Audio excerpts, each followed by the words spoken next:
따라가면서 하는데, 네, 따랐습니다. 하나님 아버지가 온전하신 것 같이 하나님 아버지가 온전하신 것 같이 너희도 온전하라. 너희도 온전하라. 이 말씀을 우리가 가슴에 새기면서 온전하다는 그 뜻이 제가 원색적으로 얘기하면 온전하다는 뜻이 하나님처럼 되라. 그러니까 우리는 불가능하다라고 생각할 수 있는 부분이에요. 그러나 이것은 불가능하다라고 하기에는 하나님께서 오늘 하신 말씀대로 내가 나를 비춰보는데 한 가지만 가지고 비춰봐요.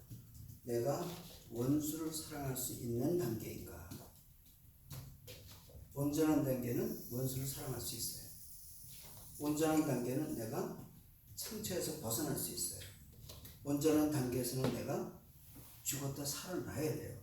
온전한 단계는 내가 거룩하신 분이 나와 함께 있어야 돼요. 홀리 스피릿, 성령이 충만하면 될 거예요. 그죠? 근데 그런 것들을 우리가 한번 생각하면서 하나님과 같이 되라는 거기에서 온전하라는 말씀이 신약 성경에도 있고 구약 성경에도 있어요.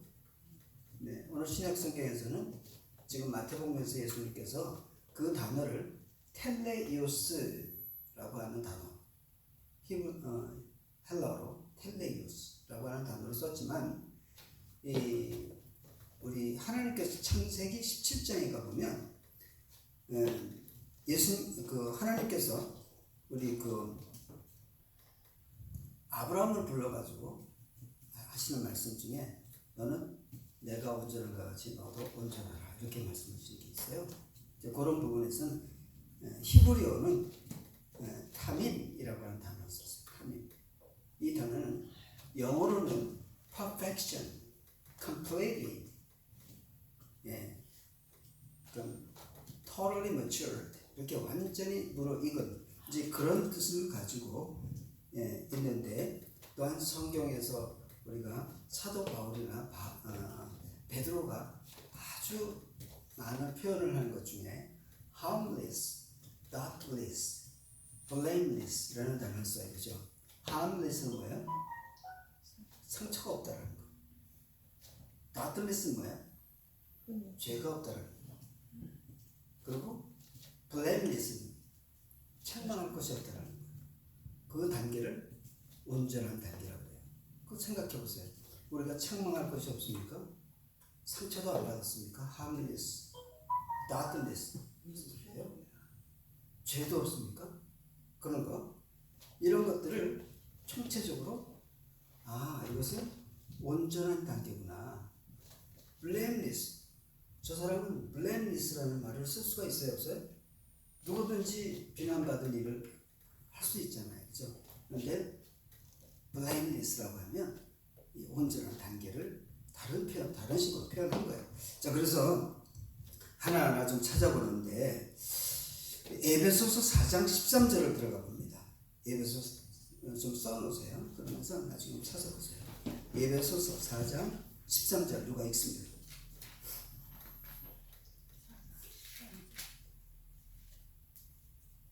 에베소서 4장 13절 믿는 것과 아멘 일이 하나가 되어 온전한 사람을 이루고 그리스도의 장성한 분량이 충만한 데까지 이르리니 아멘. 자, 에베소서 4장 13절 이 한 구절도 말이죠. 제가 지금까지 같이 여러분들하고 나눈 이 말씀 속에서 이해가 되지 않고 해석이 안 되면 이 말씀이 해석이 될까요? 안 될까요? 지금 사도 바울이 에베소 교회에서 이 말씀을 했는데 이 말씀이 이해가 어디까지 될까요?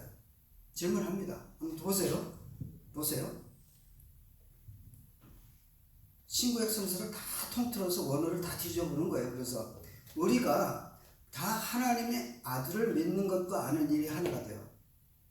하나님을 아들을 믿는 것과 아는 것이 하나가 되는 것이 얼마나 중요하겠어요, 그죠? 그렇죠? 예수님을 믿는다라고 하는 것은. 그런데 하나가 되어서 온전한 사람을 이루어 그리스도의 장성한 분량에까지 이르래요. 그리스도의 장성한 분량에 이르면 온전하다 그랬나요? 아니면 그리스도의 장성한 분량에 이르기 전에 뭐라고 하셨어요? 온전한 사랑을 이루라고 하셨나요? 온전한 사랑을 먼저 이루라고 하는 것이 온전한 사랑은 뭐라고요? 온전한 사랑은 모든 율법을 이루는 것이 온전한 사랑이에요. 모든 율법의 법 정신은 사랑이라고 그랬어요. 그래서 하나님을 사랑하고 이웃을 사랑하라 하면 모든 법을 다 이루느니라. 그렇죠? 사랑은 모든 허물을 덮어주고 사랑은 모든 이 법을 다 이루세요. 그래서 온전한 사랑을 이루라라고 하는 것은 뭐예요? 하나님의 모든 계명과 규례와 윤리와 법도를 다 내가 사랑 하나로서 이루면 이것이 내가 어떨 때 아들을 아는 것과 아들을 믿는 것 그게 하나가 돼서 사랑으로 온전케 된 내가 그리스도의 장성한 분량까지 잡아요. 그리스도의 장성한 분량이면 주님처럼 되는 거잖아요. 그렇죠? 주님처럼 되는 거예요. 자, 그거 똑같은 것을 이제 우리가 하나님처럼 되라는 것하고 똑같은 거예요. 우리 예수님이 하나님이세요. 아버지, 아들과 성령이 한 유나이티드 원 삼위일체 아주 중요한 교리고 제가 논문을 그것으로 썼다고 했잖아요. 그래서 이 삼위일체로 우리의 신앙을 다시 회복하는 것은 제가 삶에 적용되는 삼위일체 이런 부분도 아주 중요합니다. 그래서 저는 이제 예수님을 잘 알고 잘 믿는다고 하는 것은 사랑으로 합격이 되는 거예요. 예수님은 그걸 보여주셨어요. 그 다음에 골로새서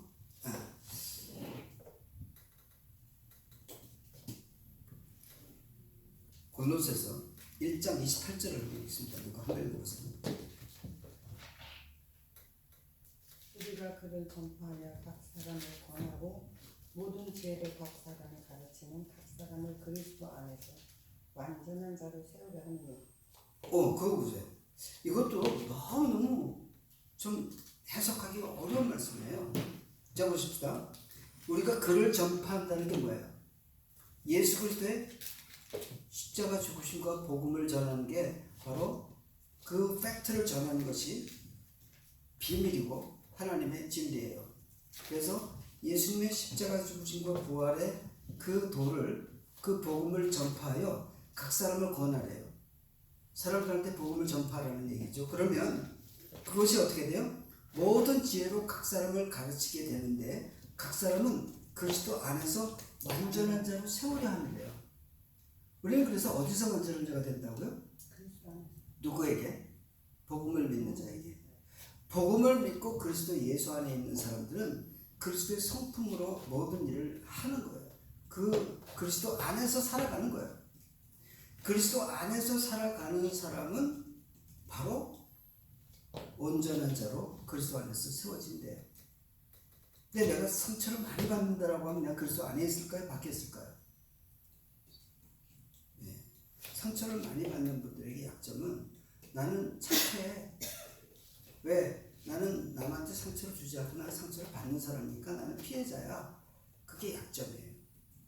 그것 때문에 내가 그리스도 밖에 있다는 것이 안 보여요. 보여주면 참 좋겠는데 내가 그리스도 예수 안에 있으면 상처를 안 받아야 되는데 상처받지 마 그러면 오히려 더 짜증내고 더 화를 내요. 그 왜 그럴까요? 상처를 내가 해결할 수 있는 능력이 없는데 하라고 자꾸 하면 율법의 얘기가 되어버려서 그래요. 그것은 사실은 그리스도 예수 안에 있으면 아멘 이렇게 나와야 되는 사람인데 안 되는 거예요. 왜? 그리스도 밖에 내가 나와 있다는 거예요. 그래서 성경에 유명한 말씀이 있잖아요. 네? 사망의 음침한 골짜기를 다닐지라도 시편에 해를 받지 않을 것은 상처를 받지 않는 것은 내가 주께서 나와 함께 하시니라. 아멘. 그래서 내가 주님과 함께 할 때는 내가 상처를 안 받고 해를 안 받아야 돼요. 사망은 음침한 골짜기에서조차도 안 받아야 돼요. 그런데 일상에서 매번 그냥 말 한마디에 받아버리는 것은 그것이 옳다 그러다보다는 내 존재 자체가 너무너무 허망한 상태에 있다. 나는 거기에 늘 끌려다닐 거예요. 언제까지? 아마 그 D-Day까지 끌려다니면 너무 억울할 거예요. 그죠? 그렇잖아요. 나는 I'm happy. Jesus loves me. Her world is mine. 내가 막 너무너무 감사하는데 누가 따와가지고 제일 싫어하는 거 한마디만 딱 하면 열받아가지고 펄펄 뛰다가 죽어있는 형상이 되거든요. 그게 왜 그래? 허상만 쫓아가는 거예요. 실상이 없어요. 허상만 쫓아가는 내 모습이 저 나를 아주 못되게 하는 사람을 통해서 드러난 것 뿐이에요. 그렇죠? 이해되죠? 근데 우리는 그것이 아주 감춰져 버려요. 나는 착해. 저런 인간들은 못됐어. 나는 피해자야. 나는 그러니까 뭐 좋은 사람이야. 저 사람은 나쁜 사람이야. 하나님은 나를 천국에 받아주실 거야. 성경에 이런 말씀이 있어요. 원통함을 풀지 아니하는 자, 참소하는 자, 그로부터 돌아서라. 왜냐하면 그는 하나님을 뵙지 못할 것이에요. 참소하는 자, 원통함을 풀지 못하는 사람은 누구예요? 조금처럼 상처 많이 받는 사람들이 하나님께 못 간다라고 성경에 기록되어 있는데 나는 간다라고 하면 누가 모를까요? 네. 그렇죠?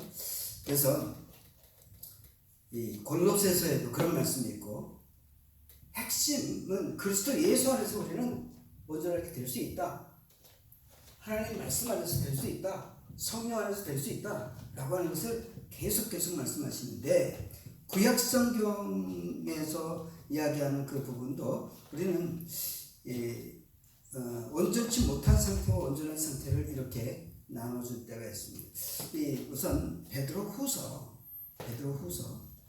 2장 13절로 한번 읽어보세요. 베드로후서 2장 13절. 불의의 값으로 불의를 당하며 낮에 즐기고 노는 것을 기쁘게 여기는 자들이 정과 흠이라. 너희와 함께 연회할 때에 그들의 속임수로 즐기고 놀고. 예, 거기까지. 자, 보십시다. 이 베드로후서 2장 13절에 있는 내용은 불의의 값으로 불의를 당하는 게 우리 사람들의 모습 아니에요? 불의의 값은 뭐예요? 불의의 값으로 불의를 당한다라고 되어 있는데 그것이 점과 흠이라고 했어요. 그러면 점은 뭐고 흠은 뭐냐?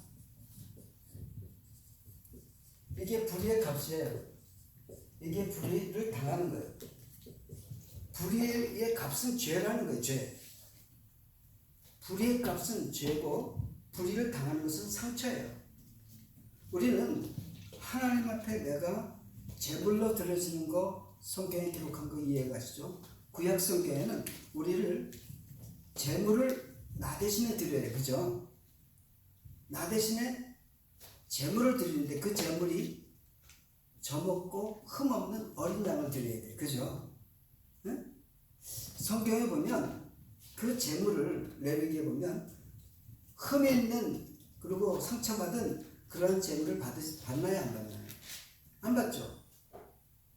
아주 깨끗하고 일련된 그러한 그래서 젖없고 흠없는 제물을 받으시듯이 우리 사람도 젖없고 흠없는 사람을 하나님이 받으세요. 젖없고 흠없는 사람이 어디 있어요? 그러잖아요. 그죠? 젖없고 흠없는 사람을 받는다는 뜻은 점의 문제와 흠의 문제를 해결한 사람을 받는다는 거죠. 그죠? 누구를 통해서? 점의 문제는 누구를 통해서 해결받았어요? 여러분? 흠의 문제도 받으셨나요? 이 부분은 또 딱 걸리죠. 그죠? 다들 그런다고요. 우리는 죄인이라 죄의 문제를 해결하지 않으면 하나님께 가지 못합니다. 라는 말은 수도 없이 해요. 우리 크리스천들은 죄의 문제는 다 해결해야 된다는 거 알아요. 그러니까 죄의 문제는 내가 회개하면 내 해결 받았다라고 하고 나는 하나님께 갑니다라고 하잖아요. 나를 받아주십니다라고 하잖아요. 그런데 흠의 문제를 해결 안 한 사람이 얼마나 많을까요? 온전하지 않아요. 점은 없어도 흠이 있으면 이걸 온전하지 않다니까요. 상처투성이인 것을 어떻게 받아요? 도자기가 그냥 다 깨졌는데 그거를 어떻게 그걸 받냐고요. 흠이 많은데 이 흠에 대해서 우리 크리스천들이 너무 무지한 거예요. 상처를 쉽게 받아버려요. 뭐라 그러면 그냥 방언하는 사람이 완전히 다른 사람이 되거든요. 그렇죠? 자, 그래서 이것을 뭐라고 했냐면 불의의 값으로 불의를 당하며 이것은 바로 점과 흠이라는 말씀을 한 것처럼 우리는 이 흠의 문제를 정말 잘 다뤄야 돼요. 흠의 문제. 네? 그렇죠? 흠의 문제를 다루지 않으면 내가 큰일 나겠다는 생각도 가지셔야 돼요. 이게 상처에 대한 위중성에 대해서 신구약성서를 제가 다 해서 지난번에 말씀드렸습니다. 그래서 저희가 분별력 그때 해를 받지 않는 믿음의 단계에서 다시 찾아보시면 돼요. 그게 신구약성서에 꽉 차 있어요. 어떻게 보면. 그래서 온전하지 못한 상태를 우리가 분명히 제물을 드리는 것으로도 이야기하는데요. 로마서 15장 16절이 한 구절로 그 부분을 이야기하고 있어요. 로마서 15장 16절을 한번 읽습니다. 우리가. 로마서 15장 16절.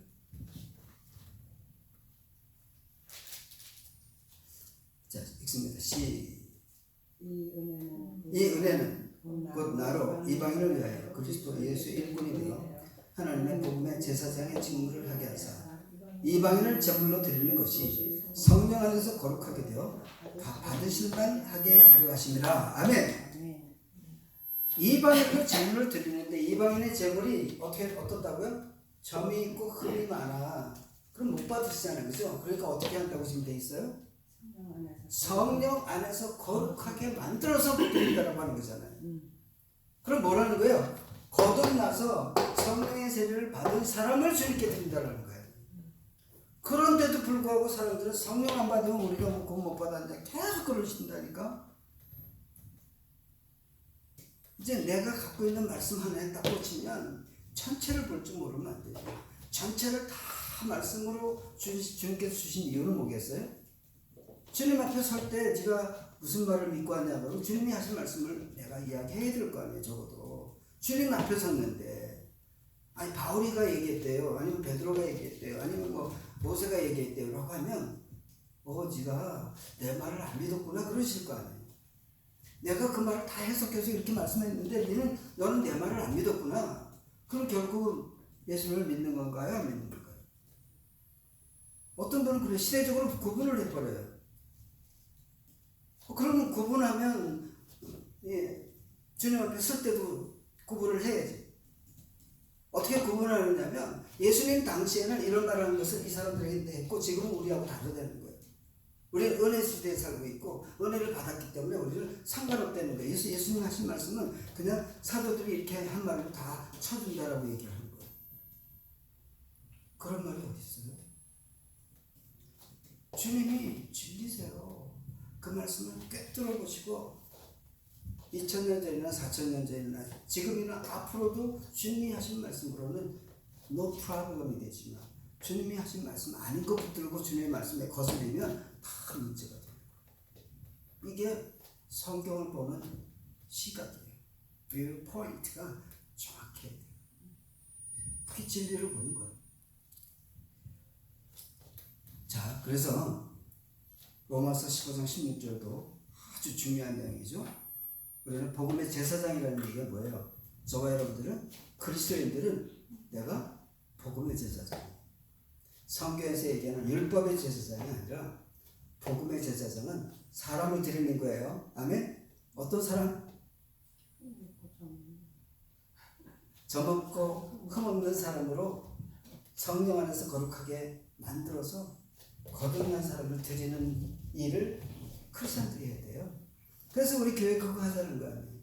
매일 와서 보면 그냥 먹고 사는데 찌들려서 그것만 계속 구하다가 가면 결국은 주님이 하라시는 거 하나도 못하고 갈 때도 있지 않겠는가. 자, 그래서 온전한 단계는 뭐라고요? 온전한 단계는 꼭 기억합시다. 여기 온전한 단계는 점과 흠의 문제를 해결합시다. 따라하십니다. 점과 흠의 문제를 해결합시다. 점과 흠의 문제를 해결합시다. 이것이 바로 내가 그리스도 예수 안에서 성령 안에서밖에 이루어지지 않아요. 이해가 되시죠? 그런데 온전하지 못한 상태는 늘 우리로 죄의식을 갖게 합니다. 우리 하나님의 사람, 하나님을 믿는다고 하는 사람들은. 그래서 우리는 진정한 우리 생명의 성령의 법을 통해서 우리가 거듭나는 그 경험을 한 번을 해야 돼요. 자, 온전하라라고 하는 것은 100점 맞아라라고 하는데 99점은 빵점이야 라고 하는 것이 안 이루어져요.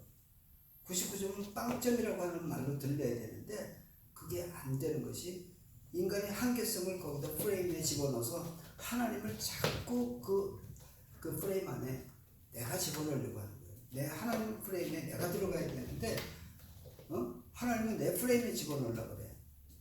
나 이 정도면 됐잖아요. 하나님 맞죠? 하나님 이렇게 요구하는 거예요. 네? 성경에 보면요. 야고보서 2장에 보면 네가 모든 율법을 다 지켜도 하나를 거치면 다 어기는 것이니 이게 무슨 뜻이겠어요? 네. 613가지의 규례와 율례와 법도를 다 지켰어요. 그런데 그 다음날 내가 하나를 어겼어요. 그러면 그것이 다 어긴 거라는 거예요. 그게 바로 100%를 요구하시는 주님의 심정인데 그걸 우리가 어떻게 해석해야 돼요? 그러니까 우리는 끝났어. 안 돼. 이걸로 해석하시면 어리석은 거예요. 어떻게 해석을 해야 되냐면 제가 중요한 원리를 이렇게 드릴게요. 자, 봅시다. 나는 하나예요. 그죠? 나 하나. 그죠? 영적으로 또 육적으로 나의 존재 가치는 하나님이 얘기하신 나는 하나예요. 나를 둘로 분리시키면 이상한 모습이 돼요. 나는 선도 행하다가 나는 악한 짓도 하고 이것이 내 모습이야. 이것을 로마서 7장의 사도 바울의 고백을 잘못 해석해가지고 나는 그래도 되는 사람처럼 생각하는데 그건 잘못된 생각이에요. 잘못된 해석이에요. 근데 그 부분이 중요한 원리는 말이죠. 내가 선을 행하면 내가 거듭난 내가 성령에 붙들려서 그리스도의 심정을 듣고 하나님의 뜻을 행하면 선한 일을 행하면 나는 악한 일에 1도 있지 않아요. 0.0001도 나하고 상관이 없는 거예요. 언제? 내가 성령님이 내한테 하시고 주님의 심정을 가지고 복음을 전했는데 하나님이 역사하시는 나의 모습은 온전할 거예요. 이거 성경에서 얘기했는데 그걸 제가 찾아봐 드렸잖아요. 그랬는데 이게 중요한 원리예요. 내가 선을 행하면 악을 행하지 않고 있다는 거예요. 그런데 우리는 어떤 모습이냐면 나 이거 끊어야 돼. 이거 끊어야 돼. 이것만 끊으면 난 될 거야. 이거 끊는다라고 계속 있는데 나는 못 끊고 여기를 못 가는 거예요. 그게 인간의 한계성에 대한 가르침에 대해서 내가 내 틀 속에 나를 집어넣어버린 거예요. 하나님의 틀 속에는 그걸 버려. 나를 트러스트하고 나만 따라와. 그러면 되는 거야. 라고 하는데 내가 거기에 가 있는 순간은 나는 여기하고 전혀 상관없는 일을 계속하고 있어요. 이것이 하루가 되고 이틀이 되고 쌓여서 계속 가다 보면 어느 날 내가 여기 갔던 일이 있을까요? 없을까요? 있어요. 그런데 여기 간 적이 훨씬 많아. 그렇게 되면 어떤 일이 벌어지냐면요. 나의 행습은 내 육신에 꽂혀있는 나의 그런 헤비, 나의 어떤 습성은 이쪽으로 가기를 계속 내 육신이 끌어. 그러나 내 영의 소욕은 이쪽으로 계속 끌고 있기 때문에 내가 기적이 일어난 거예요. 벌써. 육에 속한 사람은 그 일이 일어나지도 않지만 우리 영에 속한 사람들은 이 일이 일어나고 있고 뒤를 돌아보면 새털처럼 많은 날들이 내가 주님의 뜻을 행하고 있는 나를 보고 있고 그렇지 않은 날들은 점점 줄어들어가고 있는 그게 이제 성화의 단계를 설명하고 있고 온전한 단계를 내가 주님 앞에 딱 들어섰을 때는 이미 나는 내가 주 안에서 온전한 단계로 들어간다. 그러면서 우리가 온전케 되어지는 것을 우리 말씀을 하고 있는데 그래서 적어도 오늘 말씀 한번 깊이 한번 묵상해 보면서요 우리가 어떻게 그러면 해야 되겠는가 어떻게 해야 되겠는가 그러면서 내가 온전하게 된 그 단계까지를 갈 수 있는 그 원리를 분명히 내가 경험해야 되겠다. 그죠? 말씀을 경험해야 돼. 그래야 그 말씀의 이루어짐을 내가 알고 내가 이 방향성을 가지고 나갈 수 있어요. 근데 우리는 이런 거 있잖아요. 그 어떤 목표를 정할 때, 그 옛날에 저희 대학 갈 때는 예비고사를 붙으면 대학을 가요. 그쵸? 예비고사 떨어지면 아무리 해도 대학을 못 가. 그러니까 예비고사를 목표로 해가지고 강의를 막 해. 그러면 애들이 예비고사만 통과하면 대학은 가니까 그걸 위해서 공부를 해. 그죠? 그런데 명문대를 위해서 공부를 한 사람은 예비고사를 걱정할까요? 아니면 명문대를 가기 위해서 챌린지를 할까요? 그쵸? 비슷하잖아요. 그죠? 우리가 온전케 되는 것을 목표로 하면 이것을 챌린지 하는데 하나님 앞에 칭찬받고 하나님 앞에 정말로 하나님의 자녀로서 하나님을 기쁘시게 하는 자녀로 가겠다라는 마음하고 겨우 우편강도도 있잖아요. 뭐 구원 뭐 그렇게 복잡하지 않던데 그냥 마지막 순간에 제가 회계 한번 들어가던데 우편강도 봐요. 우편강도를 타겟으로 놓고 이렇게 가는 사람하고는 다르지 않겠냐 이 말이죠. 그죠? 제가 극단적인 비유를 했는데 우리 크리스천들이 어느 쪽이 많을까요? 그쪽이 훨씬 많은 거 아시죠? 내가 그래도 주님 아시잖아요. 내가 그래도 모태신앙인데 내 수련회 때 내가 잘한 것도 있고 내가 기억하는데 주님 잃어버리셨나 봐. 이런 정도. 그러고 매번 자기만 위해서 가는 거예요. 그게 누구예요? 우편강도의 그런 구원관념을 가지고 가는 거예요. 그런데 적어도 이렇게 우리가 퍼펙트한 것을 요구하시는 온전하라, 거룩하라. 이 어떻게 주님이 하나님이 아브라함에게 온전하라고 그럴 수 있어요? 아브라함이 온전합니까 여러분? 아브라함은 75세 때 부르심을 받을 때는 우상 파는 아버지에서 자라서 거기서 거기였어요 사실. 우상은 뭐 이제 목을 다 잘라버리고 넘어뜨리고 했다는 그 얘기가 있지만 그런 정도. 그러나 그의 믿음은 얼마나 그 연약한 믿음에서도 시작을 했냐면 본토 친척 아비를 떠나 내가 지시할 땅으로 가라 라고 한 그 네 메시지 중에 하나만 순종해요. 저는 본토는 떠나 내 친척 아비 또 지시할 땅으로 안 가. 그 하나님께서 머물러. 그러다 아버지 돌아가시니까 또 움직여. 그러고 나서 가나안 땅에 갔는데 또 뭐야? 기근이 닥치니까 또 다른 데로 가. 그래가지고 아내 팔다가 또 어떤 그 도로 와가지고는 이제 부자가 되니까 어떻게 돼요? 그러니까 조카를 너 가. 나 이쪽으로 갈게. 믿음을 보이는 것 같았어. 그래가지고 있는데 100세 아들을 주시네. 그러면서 너를 향하여 안전하라고 그랬거든요. 그런데 그것이 언제 끝나냐면 75세 때 부름받아서 이삭이 17세쯤 되었을 때, 즉 42년 후에 아브라함을 시험하세요. 그래서 저와 여러분들이 꼭 기억해야 될 것, 모든 사람은 하나님의 시험, 믿음의 테스트를 받는다. 여러분도 다 받고 있고 저도 받고 있고 다 받고 있어요. 내 믿음의 테스트를 항상 받는 거예요. 어떤 믿음에 갈 때까지?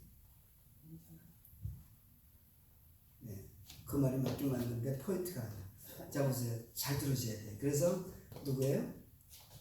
아브라함은 믿음의 조상이라고 한 이유가 뭐냐면 내가 이제 나를 믿는 줄 알았으므로. 그 대목이에요. 언제 그랬어요?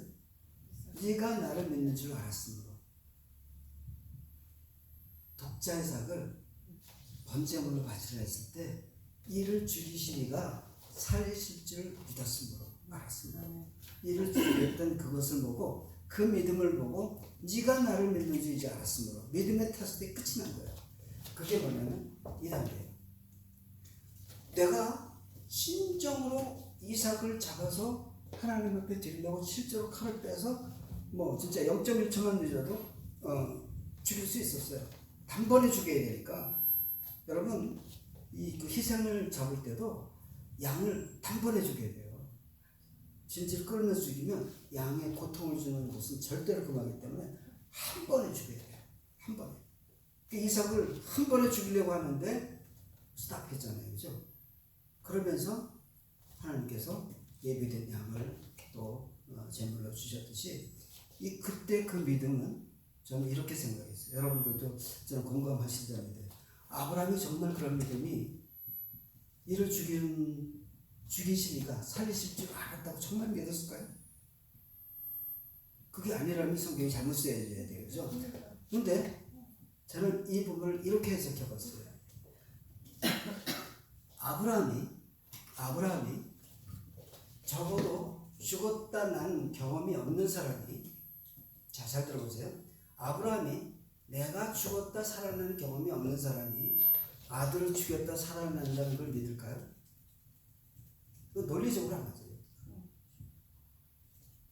아니, 생각해 보세요. 나는 죽었다 살아나는 경험이 없는데 우리 아들 죽이면 하나님이 살려주실 거야 라고 하는 것을 믿는다는 게 그런 논리적으로 안 맞아요. 그래서 저는 아브라함의 믿음은 내가 독자 이삭을 한 번에 죽여서 내가 번제물로 드릴 수 있었다라고 하는 그 믿음은 나는 이미 죽었다 살아나는 것을 42년 동안 살면서 하나님을 경험한 사람이에요. 이는 죽은 자 가운데서 살리신이라는 것을 내가 죽었다 살아나는 경험이 있는 사람은 확실히 믿어요. 우리들 중에 거듭나지 않은 사람이 난 거듭났다라고 하면서 이제 너는 죽어야 산다라고 하는 얘기를 하면 그 말이 믿어지냐고요. 내가 죽었다 살아나는 경험이 없는 사람은 아무리 전해도 누가 알아요?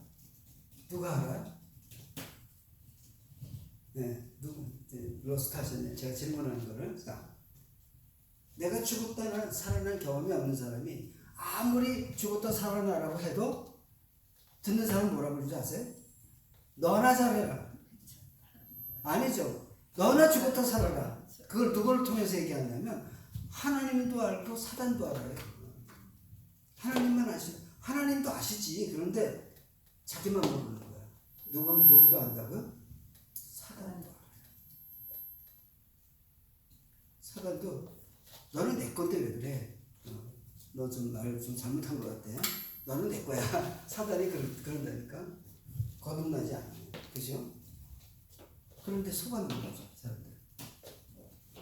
자, 그래서 우리는 아브라함이 온전하고 거룩하게 된 그 상황이 어떻게 됐는지를 설명하는 것은 이를 죽이실 리가 살리실 줄 알았다라고 하는 것이 복음의 핵심이에요.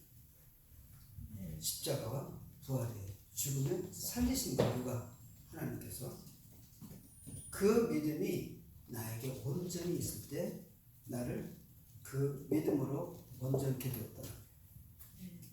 네.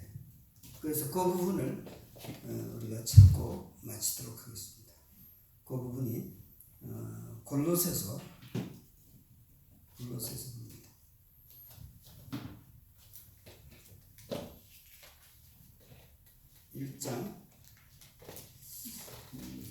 골로새서 1장 23절인가? 제가 확실치 않은데 찾아볼게요. 골로새서 너희가 믿음에 거하고 아니 믿음에 온전히 거하면 이제 그런 말씀. 1장 자 1장 23절 맞네요. 제 기억이 한번 읽어봅니다. 시작. 만일 너희가 믿음에 거하고 터 위에 굳게 서서 너희 들은 바 복음의 소망에서 흔들리지 아니하면 그리하리라. 이 복음은 천하 만민에게 전파된 바요 나 바울은 이 복음의 일꾼이 되었노라. 그랬죠, 그죠? 여기서 너희가 믿음에 거하고 터 위에 굳게 선다라는 것이 뭐예요? 그것이 바로 복음의 진수예요. 복음의 터 위에 굳게 서서 그 소망에서 흔들리지 아니하면 그러하리라. 어떻게 된다고요? 그거 바로 앞절을 읽어야죠. 어떻게 된다고? 예. 네. 이제는 그의 육체의 죽음으로 말미암아 화목하게 하사 누가? 하나님이 너희를 거룩하고 흠없고 책망할 것이 없는 자로 그 앞에 세우고자 하셨으니. 그렇죠. 거룩하고 흠없고 책망할 것이 없는 자가 어떤 자예요? 온전한 자죠. 어떤 사람에게 하게 하시겠다고요?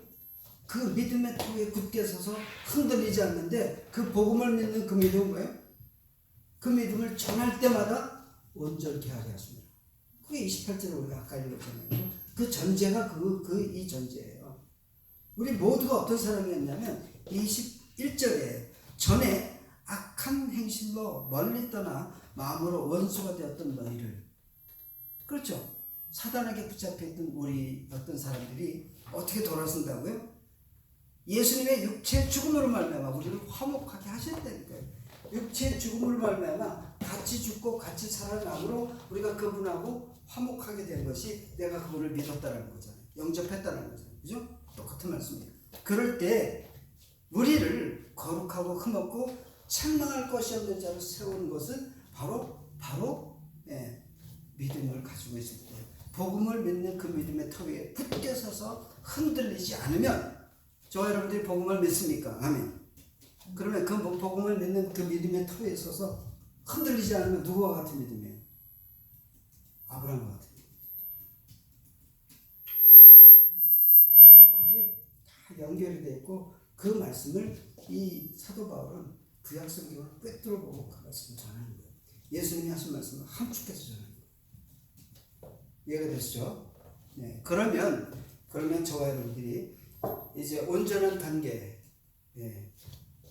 내 아버지가 온전하니 너희도 온전하라. 내 아버지가 거룩하니 너희도 거룩하라. 이것은 우리가 내가 복음을 믿는 믿음을 가지고 그 믿음의 터 위에 굳게 서서 그 복음을 전할 때마다 우리가 하나님의 선한 일을 감당하고 있고, 그 선한 일을 감당할 때마다